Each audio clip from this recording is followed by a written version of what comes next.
कोल्हापूर जिल्ह्यातील 13 नगरपालिका निवडणुकीच्या मतदान प्रक्रियेला सुरुवात झाली आहे। मंत्री हसन मुश्रीफ हे मतदान केंद्रांना भेट देत आहेत। आज उत्सवाचा दिवस आहे अशी प्रतिक्रिया देत त्यांनी मतदारांना जास्तीत जास्त मतदान करावं असं आवाहन केलंय।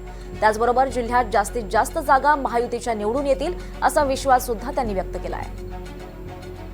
नगरपालिका निवडणुकीच्या मतदान प्रक्रियेला सुरुवात झालेली आहे। माझ्यासोबत मंत्री हसन मुश्रीफ आहेत बोलण्यासाठी। साहेब, काय सांगाल, निवडणुकीच्या मतदान प्रक्रियेला सुरुवात झालेली आहे? फार मोठ्या उत्साहाने मतदान सुरू आहे आणि मला वाटतं रेकॉर्ड ब्रेक मतदान होईल आणि दोन जे परंपरागत गट लढत होती ते आता एकत्र आलेले आहेत, त्यामुळे उत्साह फार मोठा आहे। खरं तर जिल्ह्यातील अनेक ठिकाणी आज मतदान प्रक्रिया पार पडते।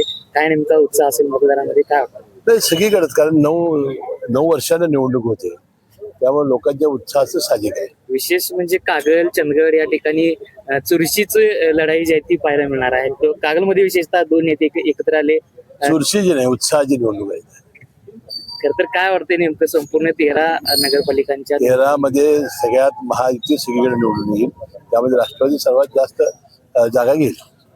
नक्कीच राष्ट्रवादी जी आहे ती सर्वात जास्त जागा घेईल असे मत जे आहे ते मंत्री हसन मुश्रीफ यांनी व्यक्त केलेलं आहे। विशाल पुजारी, NDTV मराठी, कोल्हापूर।